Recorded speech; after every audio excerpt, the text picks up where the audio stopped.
أعوذ بالله من الشيطان الرجيم بسم الله الرحمن الرحيم আসসালামু আলাইকুম বিসমিল্লাহির রহমানির রহিম। তখন ছিল পবিত্র রমজান মাস।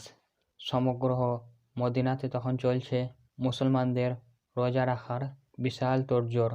আল্লাহর মনোনীত বিধান অনুমতে আজ হজরত আলী রাদিয়াল্লাহু তাআলা আনহু এবং তিনার স্ত্রী হজরত ফাতিমা রাদিয়াল্লাহু তাআলা আনহা এবং হজরত হাসান এবং হজরত হোসাইন রাদিয়াল্লাহু তাআলা আনহু পর্যন্ত রোজা রেখেছেন। সারাটা দিন নানান ধরনের ব্যস্ততায় ওনাদের দিন অতিবাহিত হয়ে গেল। যখন বিকেল গড়িয়ে সূর্যাস্ত হওয়ার উপক্রম হলো, তখন হজরত ফাতিমা রাদিয়াল্লাহু তাআলা আনহা ঘরে গেলেন এবং যত আটা মজুদ ছিল তা দিয়ে তিনি 4টি রুটি তৈরি করলেন এবং একটি রুটি হজরত আলী রাদিয়াল্লাহু তাআলা আনহুকে প্রদান করলেন এবং অপর 2টি রুটি ওনার ছেলেদের অর্থাৎ হাসান রাদিয়াল্লাহু তাআলা আনহু এবং হোসাইন রাদিয়াল্লাহু তাআলা আনহুকে প্রদান করলেন, আর বাকি থাকা একটি রুটি তিনি নিজের জন্য রেখে দিলেন। যখন মসজিদে হজরত বেলাল রাদিয়াল্লাহু তাআলা আনহু সুমধুর কণ্ঠে আজান দিলেন, তখন হজরত আলী রাদিয়াল্লাহু তাআলা আনহু পরিবারের সকলেই নিজেদের বণ্টিত রুটি দিয়ে ইফতারি শুরু করলেন।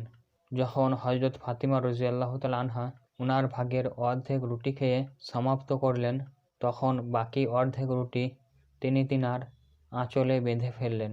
এই দৃশ্য দেখে হজরত আলী রাদিয়াল্লাহু তাআলা আনহু ওনার স্ত্রীকে উদ্দেশ্য করে বললেন, তুমি তো মাত্র অর্ধেক রুটি খেলে, তোমার কি কোনো ক্ষুধা নেই? হজরত হাসান এবং হোসাইন রাদিয়াল্লাহু তাআলা আনহু এই দৃশ্য দেখে ওনারাও তাদের মাকে একই প্রশ্ন করলেন। তখন জবাবে হজরত ফাতিমা রাদিয়াল্লাহু তাআলা আনহা বললেন, যখন আমি রুটি খাচ্ছিলাম তখন হঠাৎ করে আমার পিতার কথা মনে পড়ে গেল। যদিও এখানে আমরা বসে বসে ইফতার করছি, এমনও তো হতে পারে যে অন্যদিকে হজরত মুহাম্মদ সাল্লাল্লাহু আলাইহি ওয়াসাল্লাম না খেয়ে আছেন। একটা মেয়ে তিনার পিতাকে অভুক্ত রেখে কিভাবে পেট পুড়ে খেতে পারে বলো? এই কথা বলে হজরত ফাতিমা রাদিয়াল্লাহু তাআলা আনহা আমাদের নবী হজরত মুহাম্মদ সাল্লাল্লাহু আলাইহি ওয়াসাল্লামের ঘরের উদ্দেশ্যে রওনা দিলেন। যখন তিনি ওনার নিজের ঘরে এসে পৌঁছালেন, তখন তিনি দেখতে পেলেন যে হজরত নবী করিম সাল্লাল্লাহু আলাইহি ওয়াসাল্লাম মাগরিবের নামাজ পড়তে ইতিমধ্যেই মসজিদে চলে গিয়েছেন। তিনি তখন হজরত মুহাম্মদ সাল্লাল্লাহু আলাইহি ওয়াসাল্লামের অপেক্ষায় ঘরের দরজার সামনে দাঁড়িয়ে দাঁড়িয়ে অপেক্ষা করতে লাগলেন। যখন নামাজ শেষে নবী করিম সাল্লাল্লাহু আলাইহি ওয়াসাল্লাম নিজের ঘরে ফিরে এলেন, তখন তিনি দেখতে পেলেন যে ওনার আদরের কন্যা দরজার সামনে দাঁড়িয়ে আছেন। তিনি তিনার আদরের কন্যাকে জিজ্ঞাসা করলেন, আজ হঠাৎ করে এই সময় তুমি ঘরের বাইরে দাঁড়িয়ে আছো কেন? এরপর নবী করিম সাল্লাল্লাহু আলাইহি ওয়াসাল্লাম ওনার মেয়েকে নিয়ে ঘরে ঢুকলেন। তখন ফাতিমা রাদিয়াল্লাহু তাআলা আনহা রাসূলুল্লাহ সাল্লাল্লাহু আলাইহি ওয়াসাল্লামকে উদ্দেশ্য করে বললেন, আজ যখন আমি ইফতার করছিলাম তখন আপনার কথা আমার প্রচণ্ড মনে পড়ছিল, তাই আমি আমার খাবারের অর্ধেক আপনার জন্য নিয়ে এসেছি। এই কথা শুনে দয়ার নবী 2 চোখের পানি ছেড়ে দিয়ে বললেন, তুমি আজ আমার জন্য খাবার নিয়ে এসে অনেক উপকার করেছ।